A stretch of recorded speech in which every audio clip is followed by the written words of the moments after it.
खबर शामिल कंदासीं आवा सिंध न्यूज़ चैनल मौजूद ठारू शाह रिपोर्टर साबिर हुसैन बबरा गुण वफ़ाक़ी वज़ीर जी डी अॻवान ग़ुलाम मुर्तज़ा जतोई जी केस दहशतगर्दी जी अंत वारे ख़ासि अदालत में ॿुधणी थी। अदालत में वकीलनि जी दलील ॿुधण खां पोइ ज़मानत मंज़ूर कई वई। अदालत 2 लखनि जे मचकेलनि एवज़ ज़मानत मंज़ूर कई आहे। वकील अब्दुल्ला कोरे ग़ुलाम मुर्तज़ा जतोई खे अदालत में पुलिस पेश न कयो। अदालत जे जज जी जेल इंचार्ज से नाराज़गी जेल इंचार्ज खे पोएं बेस ते विहारे छॾियो। जेल इंचार्ज जी बाला ऑफिसरनि सां ॻाल्हाइण जो मौक़ो ॾियण जी अपील। जज कावड़ में चयो त मूं वज़ाहत नाहे पुछी ख़ामोश थी वेही रहो। अदालत में मोरो जे केस में ज़मानत मंज़ूर कई वई है। वकील अब्दुल्ला कोरा ऐं गुलज़ार आलमानी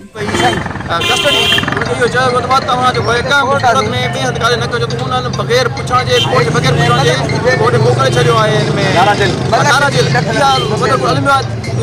या अगर हिन का थ्रेट हुई जेलर खे का थ्रेट हुई जेलर जी हिन अक्यूज़ रिक्वेस्ट कई हुजे त बाबा मूंखे तव्हां काॾे मोकिलियो त पोइ